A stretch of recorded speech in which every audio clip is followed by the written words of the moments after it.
No livro de Marcos, capítulo 1. Marcos, capítulo 1. Versículo 16.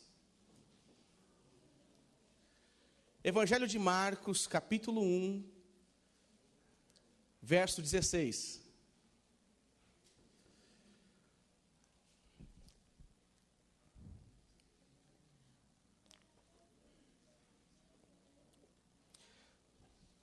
Diz assim a Bíblia: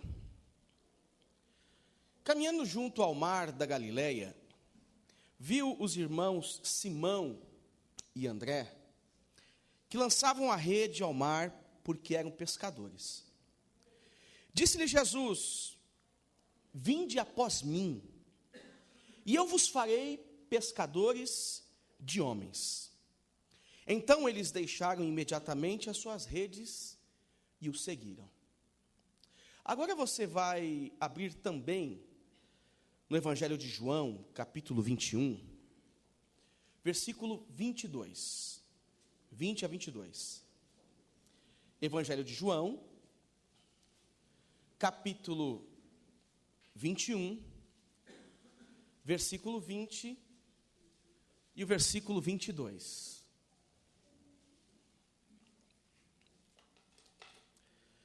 Diz assim o texto sagrado no Evangelho de João, capítulo 21, versículo 20. Então Pedro, voltando-se, viu que também o ia seguindo o discípulo a quem Jesus o amava, o qual na ceia se reclinava sobre o peito de Jesus, e perguntara: Senhor, quem é o traidor? E vendo, pois, Pedro perguntou a Jesus: quanto a este? E respondeu Jesus: se eu quero que ele permaneça até que eu venha, que te importa? Quanto a ti, segue-me. Quanto a ti, Pedro, segue-me. Somente esses dois textos. Senhor, em nome de Jesus eu oro mais uma vez, pedindo que o Senhor venha falar conosco. Diante das minhas limitações, e como sempre digo, Senhor, diante das minhas fragilidades, que eu não seja um impedimento aqui nesta noite para com que a mensagem se torne clara a todos os corações aqui, Pai. Senhor, em nome de Jesus, fala conosco. Usa a minha vida, por favor, Pai, para o Teu louvor e para a Tua glória. Amém. Meus irmãos, hoje nós vamos iniciar uma série de pregações. Nós estamos falando ao longo deste ano a respeito da vida de Paulo e alguns aspectos de Paulo. Falamos já nos primeiros 2 meses sobre graça. O tema de janeiro e fevereiro falamos sobre a graça de Deus. O segundo bimestre falamos sobre conversão. E agora falaremos sobre discipulado. E é uma tarefa, ao mesmo tempo, fácil, como também muito difícil. Porque falar de discipulado não é tão simples como a gente pensa. Porque o difícil do discipulado é justamente a prática do discipulado. O difícil do discipulado é justamente a prática que nós devemos ter, exercer, quando compreendemos de alguma forma o que significa fazer parte do Evangelho ou estar inserido no reino de Deus. Então, este é o desafio que nós temos, a partir de hoje, falar nos próximos 2 meses sobre discipulado. Pastor Fernando, ao longo deste ano, não vai ter nenhum tema aí sobre, prosperidade, cura, revelação, riqueza, o que mais? Para você que deu glória, não vai ter não.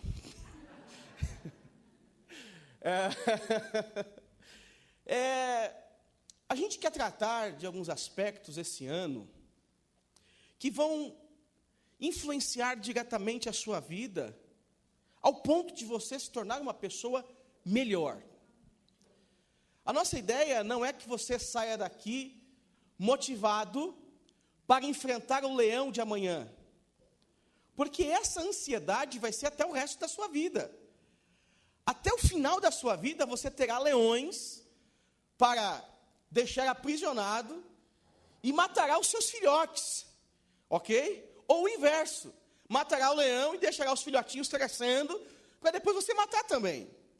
Esse é o processo da vida que nós não temos como eliminá-lo por completo. Mas, quando a gente transforma o nosso caráter, quando a gente alinha a nossa vida segundo a proposta do Evangelho, todas as dificuldades da vida, a gente passa a superá-las com outros olhos. A gente passa a ver os problemas não como, uma maldição vindo de Deus, mas sim passa a ver os problemas como algo possível na vida de todo ser humano. E começamos a encarar o amanhã, não sem esperança, mas sim com esperança porque vivemos segundo a boa vontade de Deus.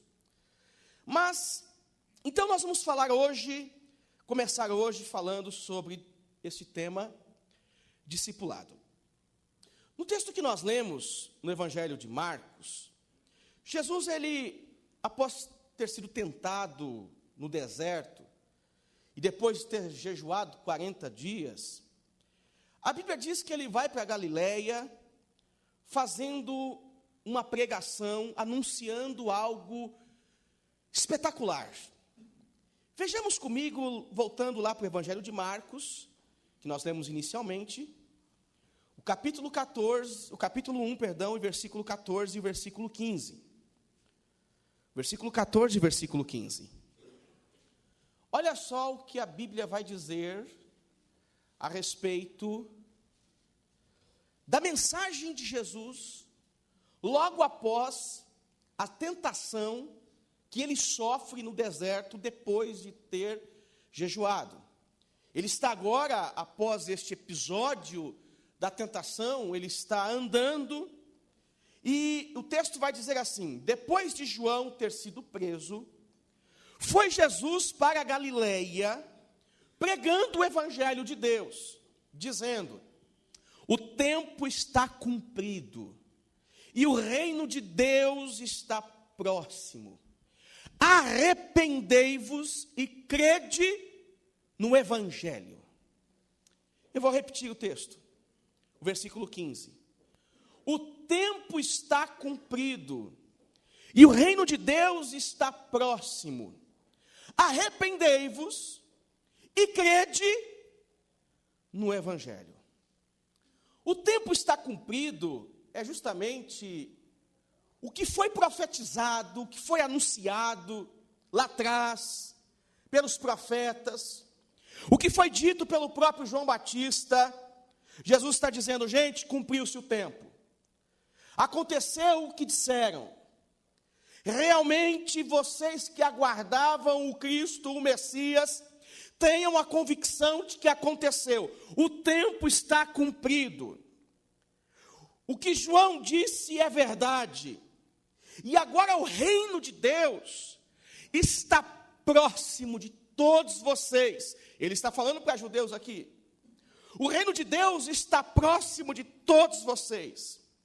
Só que este reino que está próximo de cada um de vocês, ele deve ser entendido, encarado, admitido, a partir de 2 pontos importantes. Primeiro, arrependam-se. Segundo, creiam nas boas novas. Vocês ouviram que viria um que seria maior do que o Moisés? Vocês já ouviram que levantaria um que iria dar continuidade ao reinado, aquele que libertaria a humanidade, aquele que levaria o castigo de toda a humanidade sobre os seus ombros. Este agora está entre vós. É chegado o reino de Deus e ele está perto de vós. Mas para vocês que estão me ouvindo, para vocês, e esta é a tônica de Jesus, arrependei-vos e crede no Evangelho. Creiam nas boas novas. Creiam nesta nova mensagem, creiam nesta nova forma de enxergar a vida religiosa, não mais a partir dos cumprimentos dos ritos, e sim a partir de um estilo de vida onde se resume exatamente no amor. No versículo que lemos, então, nós podemos presenciar os dois primeiros discípulos que foram chamados por Jesus, Simão, ou Pedro, e André. Estes dois homens estavam na Galileia, trabalhando, quando de repente Jesus aparece para eles, fazendo a eles uma proposta de largar tudo que eles estavam ali realizando, e fazendo uma promessa. Veja o versículo 17.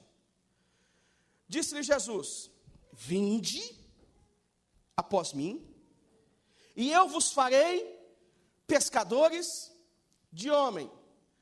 A proposta: segue-me. A promessa: farei de vocês pescadores de homens. Eu fico imaginando a relação do trabalho de Pedro e de André com essa proposta de Jesus do nada. Jesus pregava o reino de Deus, e a informação que eles tinham sobre este reino é que ele estava perto agora, e que era necessário que eles viessem se arrepender, era necessário que eles viessem crer, mas Jesus vira para eles e diz: vocês querem ter uma proposta para vocês? Sigam-me. E faço para vocês uma promessa: farei de vocês pescadores de homens.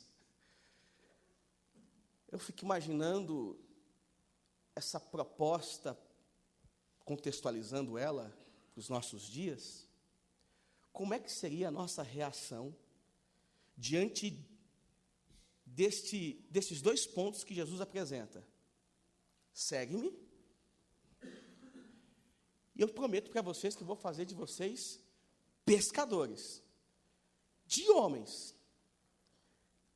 O texto bíblico não vai apresentar o diálogo entre Jesus e esses futuros discípulos, mas é inevitável não pensarmos em algumas coisas. Por exemplo, os dois homens conheciam o filho da Maria e do José, o carpinteiro. E o carpinteiro está propondo agora para eles: abandonem o que vocês estão fazendo, porque eu estou propondo algo melhor para vocês. Só que o estilo de vida deste que está propondo é um estilo de carpintaria. É o filho da Maria, é o filho do José. Que garantias estes homens teriam ao seguir Jesus? Que garantias estes homens teriam ao seguir Jesus?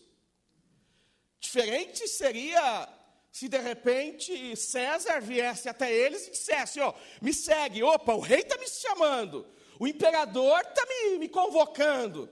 É certo que esse homem aí pode muitas coisas. Ele detém a última palavra aqui na nossa província. Ele detém a última palavra, ele tem autoridade. Então, ele pode me providenciar segurança. Uma segunda questão: quem era Jesus na concepção de Pedro e João, e André, para que que eles o seguissem. Uma terceira pergunta que eu faço é: para onde eles estavam indo? E por que deixar a pescaria? Tudo que eles sabiam nesse momento era o que Jesus tinha dito: o tempo está cumprido, o reino de Deus está próximo, arrependei-vos e credes no Evangelho. Isso foi suficiente para esses dois homens, e no mesmo texto, nós temos mais 2 discípulos que aceitam a proposta. Foi o suficiente para que eles deixassem tudo o que estavam fazendo para assumir uma vida de discipulado diante de Jesus. E aí o versículo 18 vai dizer assim: então, eles deixaram imediatamente as redes e seguiram. Segue-me. Este é o convite que Jesus fez a estes homens. Segue-me. E este é o convite que Jesus continua fazendo na nossa época, na nossa atualidade, para todos nós aqui nessa noite, e para muitos mais que entrarão por essas portas e tantas outras portas, ou no meio da rua, ou andando, ouvindo alguma coisa. A mensagem de Jesus é: segue-me. Segue-me. Mas esta palavra segue-me, que está presente no início da vida de discípulo de Pedro e de André, principalmente Pedro. Esta palavra segue-me, ela vai persistir, continuar ao longo da existência da vida de Pedro. Porque nós lemos em João capítulo 21, versículo 20 a 22, Pedro interrogando Jesus, questionando sobre quem seria o traidor, e ao final de tudo, Jesus vai dizer para ele o seguinte: Pedro, olha, não te importa saber nada disso, apenas segue-me.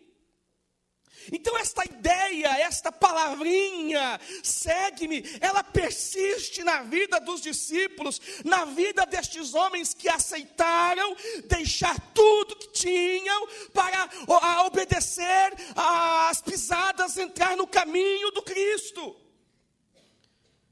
E aqui eu começo a pensar que seguir Jesus é um desafio diário diante das dificuldades e situações da vida. Mas devemos fazer outras perguntas, porque o próprio Jesus, que está convidando os seus discípulos, ele continua convidando a sua igreja, nós, a seguirmos ele e nos tornarmos discípulos hoje, no século 21. Fica algumas dúvidas a respeito dessa proposta de seguir Jesus. Porque eu sei que a Bíblia está me convidando para me tornar uma pessoa melhor. Sim ou não? Sim, todos nós concordamos com isso, ok? A Bíblia está nos convidando para nos tornarmos pessoas melhores, seguidoras de Jesus. Mas o problema e a dúvida é a seguinte: que Jesus eu devo seguir hoje no século 21? Porque as denominações e a religião, ela configurou um Jesus segundo as suas convicções e desfigurou o Jesus da Bíblia Sagrada. Que Jesus eu devo seguir, meu professor Adenilson? Que Jesus eu devo seguir? O Jesus da Igreja Universal? O Jesus da Batista? O Jesus da Pentecostal? O Jesus da Assembleia de Deus? O Jesus da Presbiteriana? O Jesus da Congregação, da Deus Amor? O Jesus da Mundial do Poder de Deus? O Jesus da Internacional do Poder de Deus? O Jesus da Intergaláxia do Poder de Deus? Que Jesus eu devo seguir? O Jesus dos carismáticos? o Jesus dos católicos, o Jesus dos adventistas. Que Jesus eu vou seguir? Que Jesus eu vou seguir? Porque na porta que eu bato, eu enxergo um Jesus diferente. Dependendo da igreja que eu bato na porta para ouvir de Jesus, eu enxergo um Jesus de Ray-Ban. Ou não? De camiseta regata, shortão. É nós, hein? Dependendo da porta que eu bater, eu enxergo um Jesus acusador, perdão. Um Jesus com uma espada na mão, dizendo: ô, Johnson, já era, perdeu. Perdeu. Dependendo do Jesus, da porta que eu bato, eu encontro um Jesus dizendo: ó, para você não tem mais jeito, viu? Já está escolhido já o número de salvos, acabou. Não adianta você nem tentar entrar na igreja que você não vai conseguir ser salvo. Já fechou a conta. É só 144, é só... Sabe? Que Jesus eu vou seguir? O Jesus de qual igreja? O Jesus de qual religião? E aí eu preciso abrir um parênteses para dizer o seguinte: toda instituição religiosa deveria estar a serviço da igreja, e não a igreja a serviço da instituição religiosa. Porque a instituição religiosa defende os seus princípios, defende o seu nome, defende a sua moral, defende o seu crescimento, defende o seu sucesso, defende os seus valores, defende a sua missão, e se esquece do Cristo que morreu na cruz do Calvário, que ele veio para cumprir a missão, que é de Deus. Que é de Deus. Qual Jesus está me chamando, dizendo: quer ser discípulo? Me parece então que cada igreja tem construído um discípulo um Jesus a partir das suas convicções. E o que é mais feio?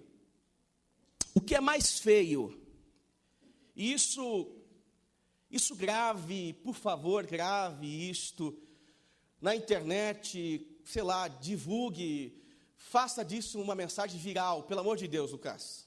O que é mais feio? A gente vê um monte de papagaiada na internet, de gente... eu acho que a gente já passou do fim dos tempos, é o início da loucura. Não é possível, Magda. Não é possível. Porque as pessoas estão fazendo da fé, de fato, um grande mercado. Isso nos enoja. Isso nos enoja. Esses dias na internet, um cidadão amaldiçoando os outros, dizendo: eu te amaldiçoo, e se eu sou homem de Deus, você morra e eu viva. E o evangelho é o evangelho da cruz, da misericórdia, da bondade, do amor. O evangelho que nós ouvimos e lemos nas páginas das Sagradas Escrituras é um evangelho que ajuda o próximo, que estende a mão para o caído. Talvez você diga: Fernando, que Jesus então eu devo acreditar? No que você está pregando? Porque quem me garante que você também não está manipulando os seus próprios interesses? Quem me garante? O Jesus que nós devemos seguir e nos tornar discípulos é o Jesus que vem com a seguinte proposta: arrependa-se e crede no evangelho. Arrependa-se e crede no evangelho. O que é isso, Fernando? Abandone as suas práticas pecaminosas e creia nas boas novas de Jesus. abandone as suas práticas pecaminosas. E aqui eu não estou falando de religião. Creia nas boas novas de Jesus.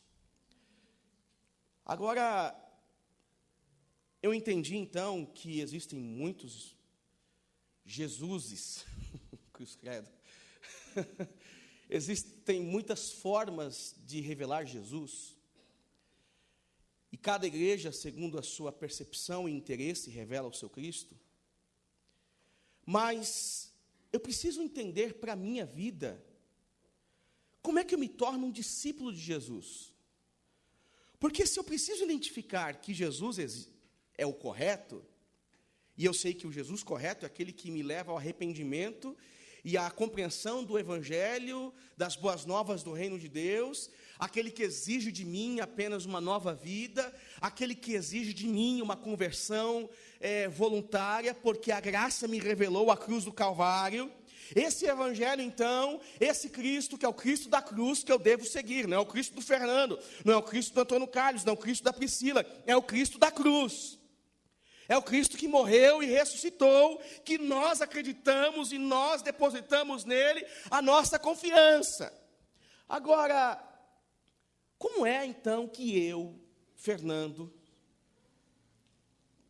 posso me tornar discípulo deste Jesus, que diz a todo momento: segue-me, segue-me, segue-me, vem após mim, segue-me?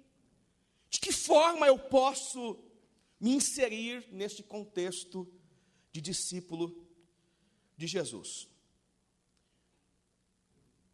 Primeiro eu preciso saber se eu quero. Primeiro eu preciso saber se eu quero. Vocês estão se sentindo discipulado, né? Primeiro eu preciso saber se eu quero. Amém? E se eu disser, ou passar pela minha cabeça, o seguinte: eu quero. Aí eu vou dizer para você o que significa então ser discípulo de Jesus. Ser discípulo de Jesus, em primeiro lugar, significa que todas as atividades anteriores a Cristo devem perder a importância e elas devem se tornar secundárias. Ou seja, quando temos este encontro com um Cristo que me faz parar as minhas atividades e olhar para dentro do meu coração e entender que eu preciso dele, porque ele tem salvação e vida para mim, tudo que passou na minha vida, tudo que eu vivi na minha vida, deve se tornar secundário. Versículo 18 que lemos está dizendo que eles deixaram imediatamente as suas redes e o seguiram. Então a proposta de se tornar um discípulo inclui preencher o vazio de nossas almas, não com as paixões desta vida, e sim com a vontade de Deus. Se tornar um discípulo de Jesus quer dizer preencher o vazio das nossas almas, não com as paixões desta vida, mas sim com a vontade de Deus. Lucas, capítulo 9, versículo 56, está escrito, ele descreve uma conversa de Jesus com alguns homens, 3 homens. E ele diz assim no capítulo 56, versículo 56 do capítulo 9. Pois o Filho do Homem não veio para destruir as almas dos homens, mas para salvá-las. E seguiram para outra aldeia. E indo eles caminho afora, alguém lhe disse: Ser-te-ei para onde quer que fores, Jesus. Jesus lhe respondeu: Ô cidadão, as raposas têm seus covis, as aves do céu têm seus ninhos, mas o Filho do Homem não tem onde reclinar a cabeça. A outro Jesus disse: segue-me. Ele, porém, respondeu: Jesus, espera lá. Permite eu ir primeiro sepultar o meu pai? Aí Jesus insistiu: deixe os mortos sepultar os seus próprios mortos. Tu, porém, vai e prega o reino de Deus. Outro disse para Jesus: seguir-te-ei, Senhor, mas deixa-me primeiro despedir-me da minha casa. Jesus lhe replicou: ninguém que tendo posto a mão no arado olha para trás, é apto para o reino de Deus. Isso me leva a entender que a vida de discipulado é uma vida em que eu faço das minhas atividades anteriores secundárias e eu entendo que elas perdem a importância diante da proposta do segue-me, diante da proposta do vem após mim e se torne um discípulo. Fernando, mas eu não quero isso, você não entendeu ainda. Eu vim aqui porque eu gosto dessas músicas que o pessoal canta aqui, eles até fizeram esse negocinho hoje legal, tal. Para mim está ótimo, está bacana aqui, ver esse povo tocar, sabe, está legal, para mim está bom. Se pudesse acabar o culto ali no louvor e você parar com a pregação por aqui também, já deu. Você não se ligou ainda? Não se tocou ainda? Que tudo que eu quero não é isso não, Fernando. Eu quero ouvir o que as pessoas sentem por mim. Eu quero viver a vida, viver momentos agradáveis na vida, e não isso. Esquecer tudo que eu fiz, classificar como secundário. Para com isso, Fernando. Foi muito macarrão hoje, né? Fala a verdade. A proposta de Jesus é essa. Quer ser discípulo? Eu aceitei o Evangelho. Eu me tornei cristão. E eu estou sentindo, e não é arrepio não, Magda, que tem um vazio no meu peito.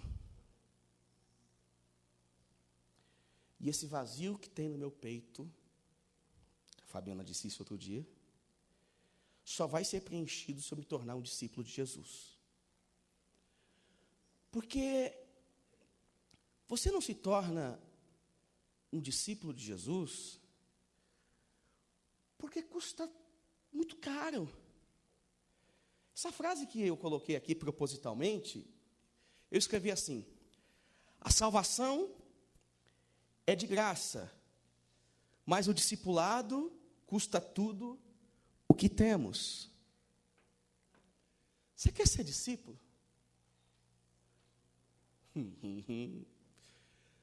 E largar as coisas que estão na sua mão?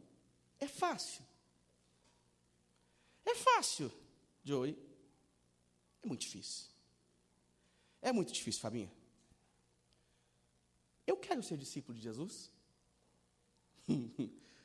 Sim ou não? Você quer ser discípulo de Jesus? Ei, tô perguntando, crente.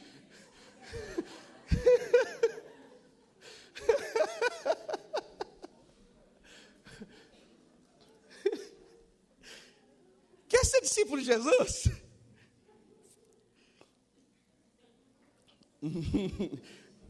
Se fosse no discipulado que alguns estão fazendo aqui, vai chegar até você, você teria 3 opções para responder. Sim, eu quero ser discípulo. Não sei se estou pronto para responder isso. E a terceira, não quero saber de ser discípulo. O que é que você responderia hoje à noite? Fernando, não sei se eu estou preparado para responder isso, não. Eu não sei se estou preparado, porque eu não sei se eu estou preparado de olhar para as minhas atividades anteriores ao momento que eu aceitei a Cristo e fazer com que essas atividades percam a sua importância. Eu não sei se eu estou preparado. Eu não sei se estou preparado para encontrar agenda para Jesus na minha semana. Eu não sei se estou preparado para encontrar agenda para Jesus lá no meu trabalho. Eu não sei se eu estou preparado para dividir o meu tempo com o reino de Deus. Eu não sei se estou preparado. O que diria então dedicar todo o meu tempo para o reino de Deus? Se eu não sei se eu estou preparado para dividir, imagine dedicar todo. Dura coisa falastes agora, hein, pastor? Pois é. Quer ser discípulo de Jesus? Considere as suas atividades anteriores secundárias. Segundo, pastor, eu entendi, eu quero ser discípulo. Tá, e aí? Ser discípulo de Jesus significa trabalhar na missão de Deus. Trabalhar na missão de Deus. E o problema que nós vivemos hoje, uma dificuldade enorme, que chama-se necessidade compulsória. Nós somos obrigados, diante da vida que nós desenvolvemos, que nós escolhemos, trabalhar cada dia mais pelo elefante branco que nós construímos atrás de nós. Ou não é assim?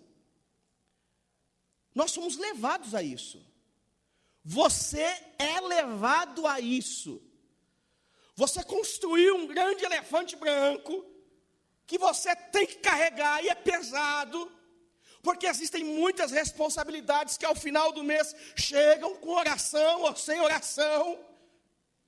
Chegam, as contas chegam, os problemas chegam, o carnê está lá, são 60 parcelas. 60, quando não 72, quando não 30 anos, pagando. Você vai casar suas filhas e filho, você vai estar pagando algumas coisas ainda.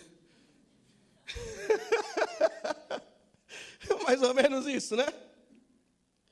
Só que nós somos obrigados, porque essa necessidade compulsória,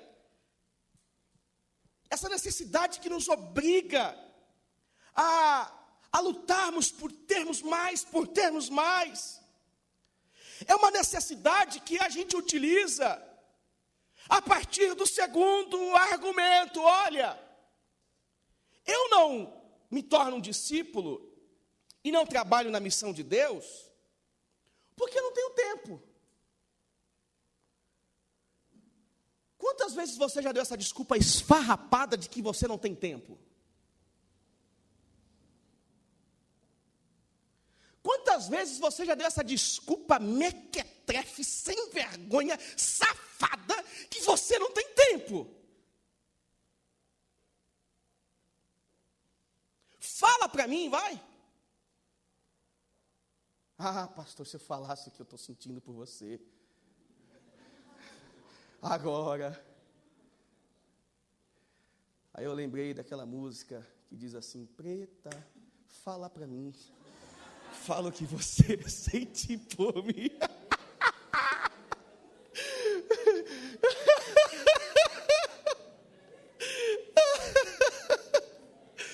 Ah, se eu falasse, pastor, o que eu estou sentindo por você.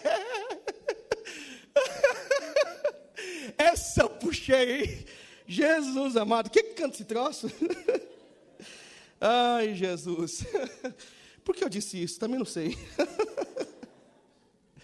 Mas o fato é que a gente tem essas desculpinhas, e a gente entra na igreja com esses argumentinhos, dizendo: eu não vou me envolver com a missão de Deus, porque trabalhar na missão de Deus é algo muito sério.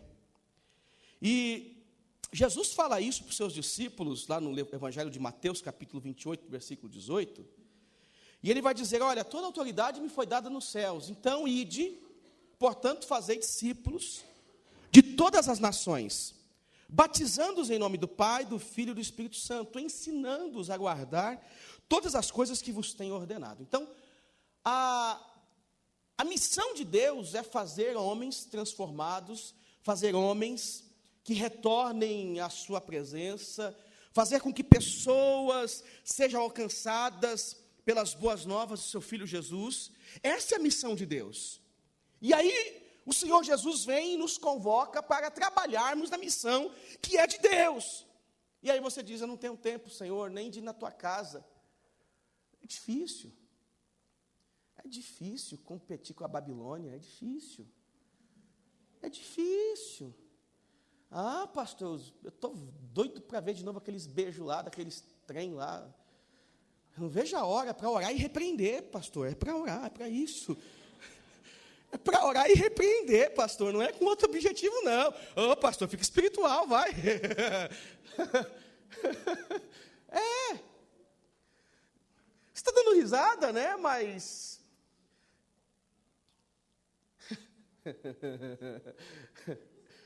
Olha para a tua vida. Você está dando risada? Você está felizinho porque estou falando hoje algumas besteiras, mas olha para a tua vida e para a tua responsabilidade cristã. Você sente orgulho ou você tem vergonha? Imagine que nós temos um grande espelhão aqui, ó. Aqui está um espelho e você está na frente desse espelho. E aí você começa a perceber a tua vida, a tua forma de ser, a tua forma de andar, de falar, de agir, a tua responsabilidade, o teu comprometimento. Aí você vai percebendo que você é um pidão, você é um egoísta, você vem na igreja por causa das suas necessidades.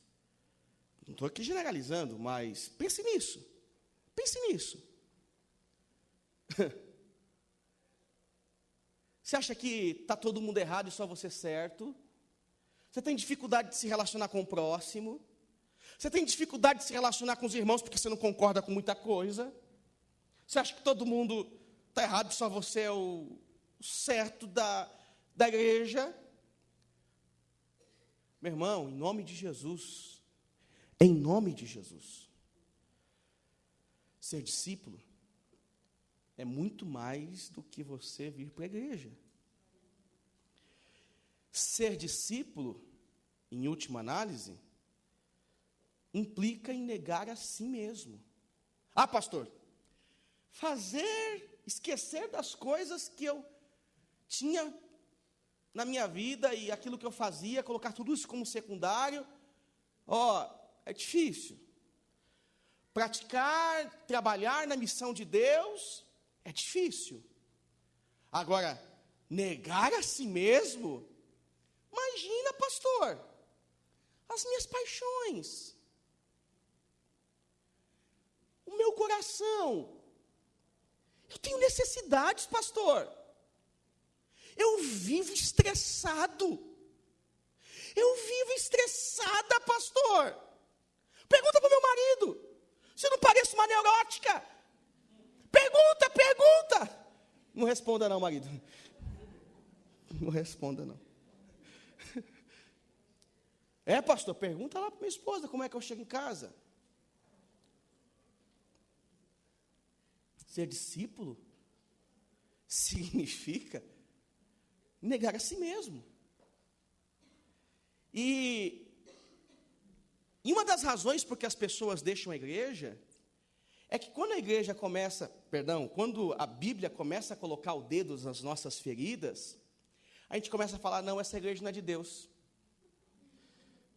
Deus está tocando os dedos nas nossas feridas e a gente está dizendo, essa igreja não é de Deus.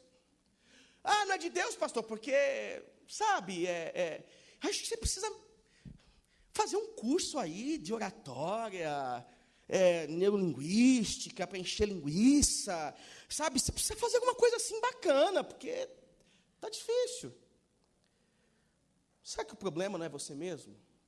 Que você não consegue negar as suas convicções, sua forma de pensar, sua forma de agir, sua forma de ser. Para você, tudo que é bom, tudo que é certo, é somente aquilo que você acredita. Você não se acha uma pessoa difícil? Você se acha uma pessoa difícil? Difícil de lidar? Difícil de agir, de reagir? Difícil das pessoas se aproximarem? Você se sente às vezes um pitbull?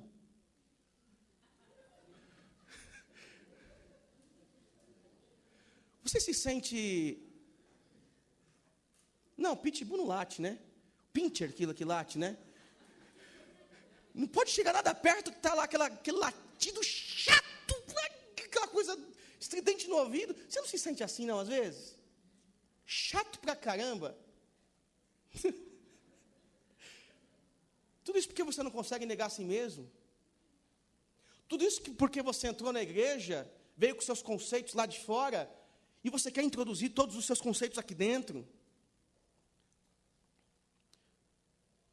Jesus disse no Evangelho de Lucas, capítulo 9, versículo 23. Se alguém quer vir após mim, a si mesmo, negue-se.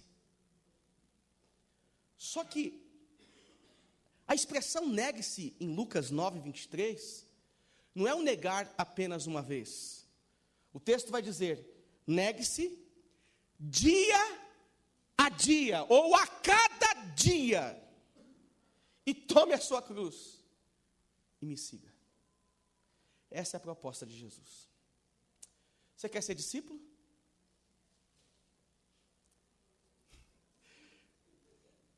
Qual a risada? Você quer ser discípulo de Jesus, Renê? Você quer ser discípulo de Jesus, Priscila? Quer ser discípulo de Jesus, Fernando? A gente precisa então fazer uma reflexão profunda sobre as nossas vidas. Porque a salvação, ela é de graça, mas ela custou muito para o nosso Senhor. Ele entregou o seu único filho, o seu filho amado. Só que esse preço, que era muito alto, não foi o suficiente ao ponto de impedir Deus de entregá-lo em favor da humanidade. Ele entregou o seu filho para morrer por todos nós, para que hoje, no século 21, nós pudéssemos estar aqui na igreja, celebrando o amor de Deus, celebrando a cruz do Calvário, celebrando a vida eterna, tendo a oportunidade de poder nos tornarmos discípulos de Jesus, discípulos do Mestre, não de uma religião, não de uma igreja, mas discípulos do próprio Cristo.